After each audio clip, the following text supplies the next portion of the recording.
Madame, Monsieur, bonjour. Israël est toujours en proie aux flammes après les villes de la région nord et de Jérusalem. C'est au tour de Haïfa et de ses environs d'être sous l'emprise des incendies de forêt. Les pompiers qui luttent sans relâche depuis 3 jours maintenant pour venir à bout du feu. Les habitants de quartiers entiers ont été appelés à quitter leur maison. Les étudiants de l'université de Haïfa ont été évacués ce matin et le Ternion devait être évacué il y a à peine une demi-heure. Alors pour parler de ce feu, je suis en compagnie sur le plateau de Jonathan Serrero et de Julien Baloul.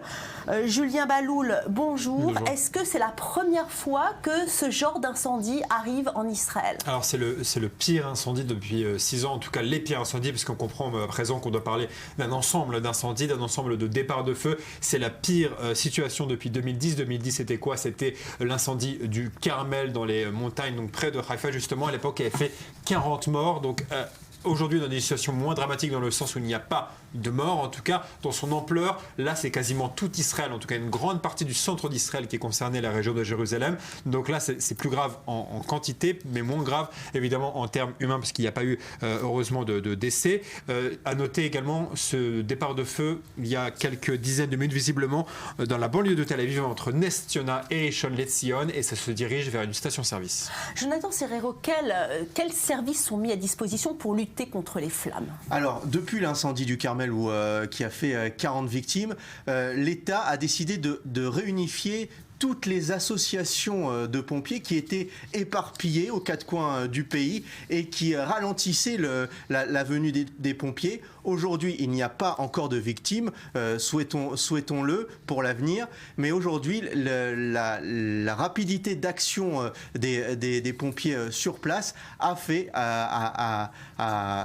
rendu possible la vitesse, a rendu plus vite la vitesse des flammes. Comment se fait-il, Julien Baloul, que ce feu n'arrête pas de se propager? On parle maintenant de Rishon LeZion. Pourquoi on n'arrive pas à l'arrêter, ce feu? En fait, il faut comprendre qu'il y a plusieurs éléments qui sont réunis dans cet ensemble explosif. À savoir qu'il y a la sécheresse. Il ne pleut toujours pas en Israël depuis le mois de mai, depuis le mois d'avril. Il y a eu quelques gouttes de pluie depuis le début de l'automne. Donc il y a la sécheresse. À cela donc s'ajoutent des départs de feu naturels et à cela s'ajoutent visiblement des départs de feu criminels. Les pompiers ont assuré que la quasi-totalité des départs de feu de Haïfa étaient d'origine criminelle. Lorsqu'on met tout ça ensemble, ça fait un mélange évidemment explosif. On attend de savoir ce qu'il se passera. En tout cas, notez également qu'une partie du trafic ferroviaire est désormais interrompue. Jonathan Serrero, par rapport à l'historique en matière de feu d'Israël, est-ce que vous pensez que ces incendies vont être finalement maîtrisés au plus vite? Je pense que les pompiers israéliens vont mieux travailler qu'auparavant, qu'en 2010, où cet incendie du Carmel avait fait une quarantaine de victimes, grâce à une meilleure organisation des services de pompiers. Alors évidemment, le Magan David Adom est sur le coup. Il y a quelques instants, on vient de l'apprendre, 17 personnes ont été évacuées à Haïfa parce qu'ils avaient inhalé des fumées toxiques. Et d'après nos informations qui viennent d'arriver à cet instant, il y a 25 blessés légers, 1 blessé moyen et 3 blessés plus graves qui ont été évacués vers les hôpitaux de Haïfa. Ce qu'il faut ajouter, Valérie, c'est aussi constater l'aide internationale qui se met en place peu à peu grâce à l'intervention de la Turquie qui a décidé d'envoyer un avion en Israël et de la Russie aussi qui avait participé au sauvetage des forêts du Carmel déjà en 2010. Quel pays on peut attendre justement de l'aide? Alors justement, notez qu'actuellement il y a 6 pays. Alors, il y a la Turquie et la Russie que Jonathan venait de dire. À cela, il faut ajouter la Croatie, l'Italie, la Grèce et Chypre. La Grèce et Chypre sont déjà arrivés. Les avions chypriotes et grecs sont déjà arrivés. Forcément, ils sont les plus proches d'un point de vue géographique. Les autres devraient arriver plus tard dans la soirée, notamment le fameux avion russe qu'on attend dans la soirée. C'est un avion important parce que c'est un avion qui peut avoir une quantité de liquide de 12 tonnes qui peut ensuite évidemment être expulsé sur les flammes. 12 tonnes, c'est important. Ça reste moins important que l'avion américain qui avait été envoyé en 2010, le Supertanker, 95 tonnes à l'époque. On imagine, vu l'évolution de la situation, que d'autres pays, notamment la France peut-être, ou les Américains, vont se joindre. Oui, Jonathan, parce qu'on parle de cette sécheresse, mais finalement, c'est pas nouveau. Il y a d'autres pays qui vivent cette sécheresse, et ce genre de problème arrive régulièrement. Les hivers ont du mal à s'installer. Oui, il y a un phénomène dans le monde qui se passe au niveau dans la région du Pacifique qui s'appelle le phénomène climatique El Niño, qui provoque une chaleur dans les eaux du Pacifique, et des régions comme un pays comme la Colombie connaît une sécheresse monumentale, un pays aussi comme la Tunisie en Afrique qui connaît une sécheresse sévère. C'est un phénomène qui touche la majeure partie du monde aujourd'hui, et il est fort probable aujourd'hui qu'Israël soit touché aussi par ce phénomène climatique. Israël donc qui est toujours en proie aux flammes. Après les villes du nord et la région de Jérusalem, c'est au tour de Haïfa, dans le nord du pays et de ses environs, d'être sous l'emprise des incendies de forêt. Les pompiers qui luttent sans relâche depuis 3 jours maintenant pour venir à bout de ce feu. Les habitants de quartiers entiers ont été appelés à quitter leur maison. Les étudiants de l'université de Haïfa ont été évacués dans la matinée, et un petit peu plus tard, le Ternion était également sur le point d'être évacué. Alors, on va tout de suite rejoindre en direct à Jérusalem Elsa Mimoun. Elsa Mimoun, bonjour. Vous vous trouvez donc à Jérusalem où le Premier ministre a décidé de faire une réunion d'urgence concernant ces feux.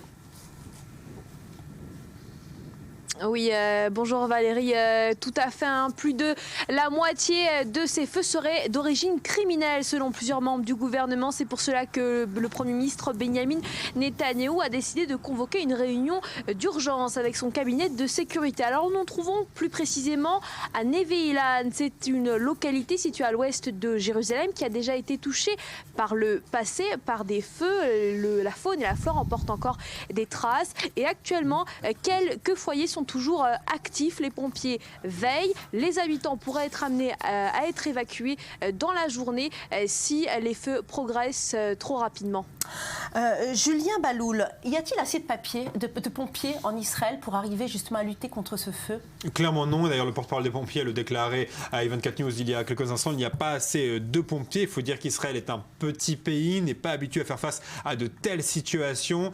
Après, il faut comprendre que lorsqu'en 2010, il y a eu la crise du Carmel, il y avait beaucoup de critiques sur le gouvernement israélien et le ministre de l'Intérieur de l'époque. Il y avait eu cette réforme. On va voir à la fin de cette crise comment Benjamin Netanyahou en sortira, renforcé ou non politiquement.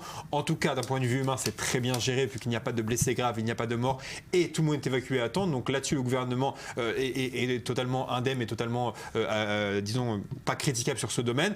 Et sur le point de vue des moyens techniques, il y aura probablement un rapport sur le long terme du contrôleur de l'État qui reviendra sur cet incident et qui verra comment ça a été géré et qui dira est-ce qu'Israël, oui ou non, était prêt à faire face à ce genre d'événement? Est-ce qu'Israël s'était bien préparé? Alors, qui pour prêter main forte à ces pompiers? L'armée? Alors justement, la défense passive a décidé de mobiliser des réservistes de l'armée pour venir en aide à la population, pour organiser aussi le sauvetage des populations et prendre en charge aussi toutes ces populations qui se retrouvent aujourd'hui, ce matin, sans habitation. Déjà, ça s'est organisé il y a de cela 48 heures. Des personnes sans toit ont été prises en charge par cette défense passive qui organise en cas de guerre aussi, qui prend en charge la population. Alors, on parle de feux d'origine criminelle. Oui, absolument. Certains médias parlent même déjà de l'intifada des flammes. Alors on comprend très bien ce que ça sous-entend. Ça voudrait dire que c'est d'origine quasiment terroriste, c'est-à-dire d'origine nationaliste, palestinienne ou arabe israélienne, qui ferait ça volontairement pour détruire une partie d'Israël ou pour en tout cas compliquer le travail des sapeurs-pompiers. C'est aller un peu vite en conclusion encore. C'est vraiment trop tôt pour le dire. Il y a certains députés de droite qui le sous-entendent, mais il faut encore attendre les conclusions. Ce qui est clair, c'est que c'est pyromane, en tout cas une partie pyromane, c'est-à-dire que ça a été fait volontairement. Ce n'est pas que la nature, ce n'est pas que la sécheresse, ce n'est pas que l'évolution des flammes. Maintenant, pour quelle motivation? Attendons. Alors, réunion d'urgence au cabinet du Premier ministre. À votre avis, quelles mesures vont-elles être prises? Il y a toute une série de mesures qui vont être prises d'ordre sécuritaire aussi, de retrouver déjà les responsables de ces départs de feu. Si on parle d'intifada, donc c'est la prise en charge, la responsabilité va en revenir au ministère de la Défense. Mais comme l'a dit Julien, on n'en est pas encore là. On imagine également peut-être le rappel de réservistes, de soldats réservistes pour prêter moins forte aux policiers et aux pompiers et pour aider, comme l'a dit tout à l'heure Jonathan, les résidents qui sont évacués. La défense passive en Israël est très efficace en temps de guerre. Il faut comprendre que Haïfa, c'était une cible citée par Nasrallah en cas de guerre avec Israël pour détruire cette zone. Pourquoi ? Parce qu'il y a beaucoup d'usines. Si on lâche une bombe sur Haïfa, ça fait tout exploser, ça fait des grandes flammes. Et là, ces incendies peuvent être encore plus destructeurs qu'une bombe du Hezbollah. Donc la défense passive sait gérer les situations de catastrophe, qu'elles soient des incendies, qu'elles soient des roquettes, qu'elles soient des guerres. Donc on imagine, en tout cas j'imagine que dans les prochaines heures, des soldats de la défense passive vont être appelés en réserve. Déjà insister aussi sur l'impact psychologique de ces départs de feu. C'est censé créer au sein de la population israélienne un certain choc, un certain traumatisme. Et justement, ceux qui sont évacués justement de leur maison, est-ce qu'il y a un centre d'accueil où ils vont être accueillis? Comment ça se passe? Alors, il y a déjà des centres d'accueil qui sont mis en place autour des grandes villes israéliennes pour prendre en charge ces populations qui se retrouvent aujourd'hui tout simplement sans toit et un peu démunies. Ils ont été pris totalement au dépourvu en pleine journée. Ils ont eu l'ordre donc de quitter leur habitation. Les écoles, dans les écoles, les enfants ont été déplacés dans d'autres bâtiments pour bien sûr protéger leur vie. Alors on parle des centres d'accueil, mais des psychologues aussi qui sont mis à disposition, Julien Balout, justement pour aider ces gens à quitter leur maison et finalement à vivre mieux cette période difficile et traumatisante quand même. Il faut comprendre qu'on est tout de même dans l'urgence purement humaine. Je pense que le prise en charge psychologique se fera sur le plus long terme, mais là vraiment l'urgence c'est de sauver des vies, sauver ce qui est sauvable, un peu aussi pour ces personnes qui quittent leur maison. J'imagine qu'ils vont devoir prendre avec eux un certain nombre de papiers pour la suite, pour les assurances peut-être également. Mais là, vraiment, il faut comprendre qu'Israël entre dans une situation similaire à une situation de guerre, dans la prise en charge à la fois de la population civile. Et on peut tout à fait imaginer que Tsahal ouvre ses plans d'évacuation qui sont prévus en cas de guerre avec le Liban, par exemple, puisqu'on sait que tout le nord devait être évacué. Et donc, Israël sait gérer ce genre de situation, sait gérer des dizaines de milliers d'habitants à évacuer en très peu de temps. Et Israël également sait évaluer les dégâts très rapidement. Pour avoir été sur des lieux de guerre, par exemple en 2014, et de lieux où des maisons avaient été frappées par des roquettes, on voyait dans les heures qui arrivaient, les heures qui suivaient, des fonctionnaires de l'État qui arrivaient tout de suite sur place pour tout de suite évaluer les dégâts, tout de suite faire un constat, vous envoyer aux assurances pour avoir tout de suite les prises en charge financières. Donc ça aussi on peut l'imaginer. Israël sait gérer les situations d'urgence de tout type. Maintenant, est-ce qu'Israël sait éteindre les incendies? Ça reste une autre question. Et des pompiers qui luttent sans relâche depuis 3 jours maintenant pour venir à bout du feu. Le rappel des faits sur ces incendies, c'est tout de suite et c'est avec Myri Maman. 3e jour d'incendie et de nouveaux foyers dans le nord, dans la région de Haïfa. Plusieurs accès à la ville ont été fermés. Les pompiers tentent de repousser les flammes dans la grande zone industrielle du nord-est. Depuis ce matin, il y a eu 6 départs de feu à Haïfa. L'incendie qu'il y a ici a démarré à Ramot Sapir. Il avance vers le quartier de Romema. Il n'y a pas de danger pour les établissements scolaires. On a évacué des personnes qui se trouvent en première ligne. Près de la plage dans le quartier de Shemen, un autre incendie s'est déclaré. Plusieurs véhicules et des immeubles de bureaux ont été endommagés. Dans les environs de Jérusalem, les incendies sont loin de se calmer. Les vents violents compliquent le travail des soldats du feu. Ce sont pas moins de 40 équipes qui sont à pied d'œuvre, ainsi qu'une dizaine d'avions bombardiers. Plus de 50 tonnes de produits ont été déversés en 48 heures afin de tenter d'étouffer les flammes. Malgré ces efforts, l'incendie s'étend et menace désormais la route 443, axe important qui relie la capitale israélienne à Tel Aviv. La localité Neve Ilan est également à proximité des flammes. Là aussi, les pompiers tentent de circonscrire le feu et d'éviter que les habitations ne soient touchées. Nous concentrons tous nos efforts sur le front de l'incendie. L'incendie progresse à un rythme très rapide. À ce stade, on ne peut pas parler de maîtrise du feu. Nous aurons besoin d'encore plusieurs jours de travail sur le terrain pour éteindre tous les foyers. À Modi'in, une ville qui se trouve entre Jérusalem et Tel Aviv, des habitants de certains quartiers ont été appelés à se calfeutrer chez eux en raison des fumées importantes. L'origine de ces multiples incendies n'est pas encore connue.